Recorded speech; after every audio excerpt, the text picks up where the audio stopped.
মুক্তিযোদ্ধা,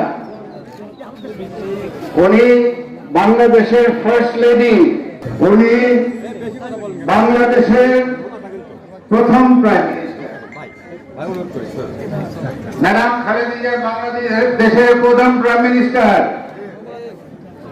উনি সারা বিশ্বের মুসলমান দেশগুলো, মুসলিম কান্ট্রিগুলোর প্রথম সরকার প্রধান। ফোর্বসের নেতৃত্বের তালিকায় ওনার ক্ষমতার সময় উনি ছিলেন পৃথিবীর 14তম শক্তিশালী ব্যক্তি। গণতন্ত্রের মা, দেশনেত্রী, জননেত্রী খালেদা জিয়া পৃথিবীর সবচাইতে নির্যাতিত ব্যক্তি।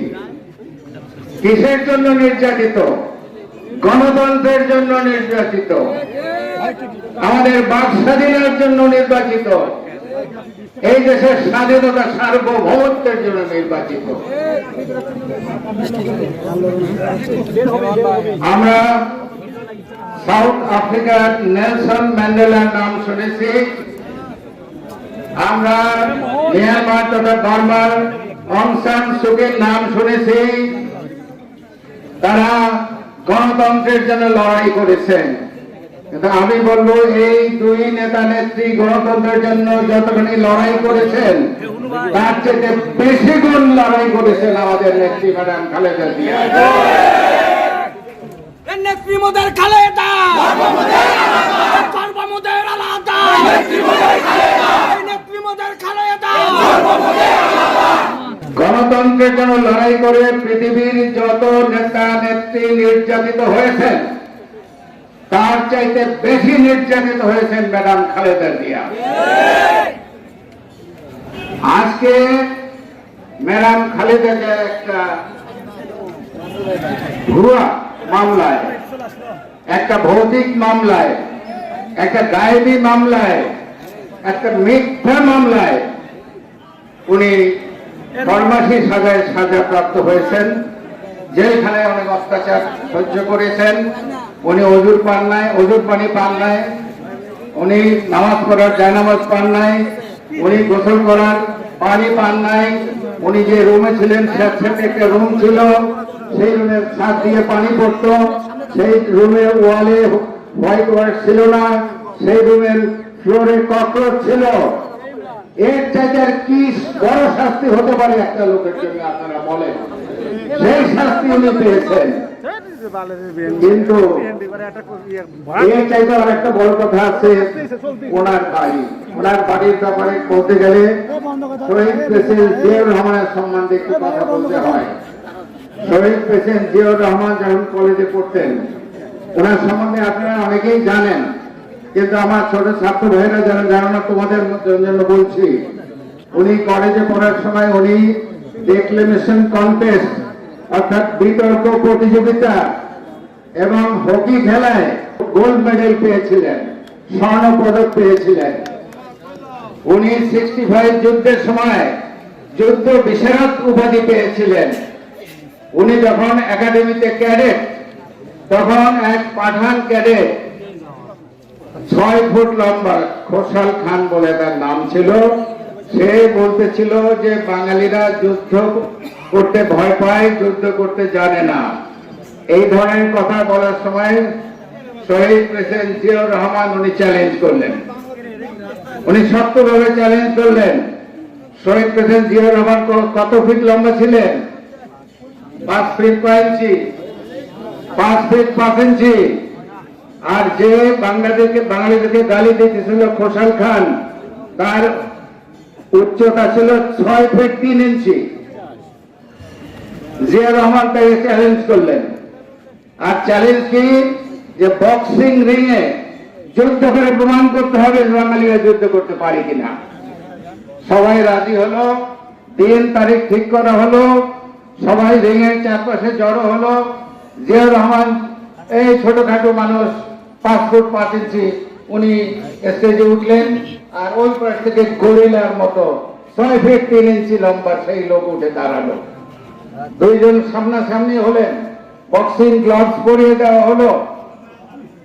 তারপরে রেফারি যখন হুইসেল বাজালেন, বিদ্যুৎ গতিতে শহীদ প্রেসিডেন্ট জিয়াউর রহমান খোসাল খানে ছাপিয়ে পড়ে ওনার নাকে যে প্রচন্ড ঘুষি মারলেন, তাতে খোসাল খান যে চিত হয়ে পড়ে গেলেন, আর উঠলেন না। এই হলো সেই জিয়াউর রহমান। 71 সালের 25শে মার্চ গভীর রাত্রে, অন্ধকার রাত্রে, যখন পাকিস্তানি সেনাবাহিনী হায়নার মতো নিরস্ত্র বাঙালিদের উপরে ঝাঁপিয়ে পড়েছিল, যখন আমাদের রাজনৈতিক নেতৃবৃন্দ কেউ আন্ডারগ্রাউন্ডে চলে গেছিল, কেউ ধরা দিয়েছিল, কেউ পাকিস্তানে চলে গিয়েছিল, শহীদ প্রেসিডেন্ট জিয়াউর রহমান উনি একমাত্র ব্যক্তি যিনি আওয়াজ তুলেছিলেন, উই রিভোল্ট, আমরা রিভোল্ট করলাম, আমরা বিদ্রোহ করলাম। তারপরে উনি মুক্তি বাহিনী গঠন করলেন, সেক্টর কমান্ডার হলেন, অস্ত্র ধরলেন, নিজ হাতে যুদ্ধ করলেন, দেশকে স্বাধীন করলেন। স্বাধীন করার পরে উনি ঢাকা ফিরে এসে নীরবে ব্যারাকে চলে গেলেন, নীরবে ব্যারাকে চলে গেলেন। ওনাকে যদিও বীরোত্তম উপাধি দেওয়া হয়েছিল, কিন্তু ওনাকে ঢাকা থেকে দূরে সরিয়ে দেওয়া হয়েছিল, ওনার জুনিয়রকে আর্মি চিফ বানানো হয়েছিল। কিন্তু শহীদ প্রেসিডেন্ট জিয়াউর রহমান নিজের বাহুবলে আবার উনি ঢাকায় ফিরে আসলেন। উনি যে বাড়িতে ছিলেন, আচ্ছা, মিথ্যা মামলা, ভুয়া মামলা, আপনারা জানেন এই মিথ্যা মামলা নিয়ে এখন অসুস্থ, গুরুতর অসুস্থ। উনি জীবন মৃত্যুর সঙ্গে পাঞ্জা লড়ছেন এবং ডাক্তাররা বলেছে এই কয়েকদিন আগে উনি হসপিটালে ছিলেন, গতকালকে উনি হসপিটাল থেকে আসছেন, যেটা একটু আগে মোশাররফ সাহেব বলেছিলেন। ওনাকে আমেরিকান জন হপকিন্স হসপিটালে পাঠাতে হবে চিকিৎসার জন্য। সেই জন্যই আমরা দাবি করছি ওনাকে নিঃশর্তভাবে মুক্তি দিয়ে উন্নত চিকিৎসার জন্য বিদেশে পাঠানোর ব্যবস্থা করার জন্য। কিন্তু দেশে বিদেশে বহু আলেমরা বিবৃতি দিয়েছেন ওনাকে মুক্তি দেওয়ার জন্য, বহু শিক্ষক বিবৃতি দিয়েছেন, ছাত্র বিবৃতি দিয়েছেন, সুশীলরা বিবৃতি দিয়েছেন, আলেম সমাজ বিবৃতি দিয়েছেন, কিন্তু চোরায় আসলে ধর্মের কাহিনী। এই সরকার আমাকে ওইভাবে মুক্তি দেবে না, যেটা একটু আগে আমার পূর্ববর্তী বক্তা বলেছেন। আমাদের রাজপথে নামতে হবে, কাফন পরে নামতে হবে, যুদ্ধ করে ওনাকে মুক্ত করতে হবে। আপনারা বলেন না জেলের তালা ভাঙবো, খালেদা জিয়াকে আনবো, তাই করতে হবে। এবং আপনারা যদি ওনাকে মুক্ত করতে পারেন, আমি বলি উনি চিকিৎসা করে ভালো হয়ে যাবেন।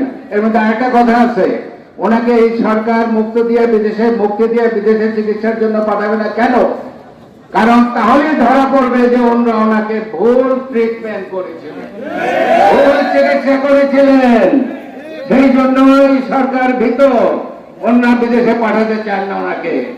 যাই হোক, ওনাকে যদি আপনারা মুক্তি করতে পারেন, উনি আবার আপনাদের সঙ্গে রাজপথে থাকবেন, আবার উনি আন্দোলন করবেন।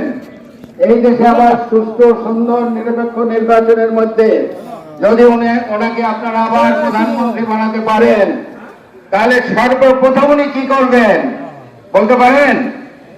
সর্বপ্রথম এই সরকার যে 5 লক্ষ ভালো থাকে, সুস্থ থাকে, সুন্দর থাকে। খালেদা জিয়া জিন্দাবাদ, তারেক রহমান জিন্দাবাদ, শহীদ জিয়া অমর হোক। আসসালামু আলাইকুম।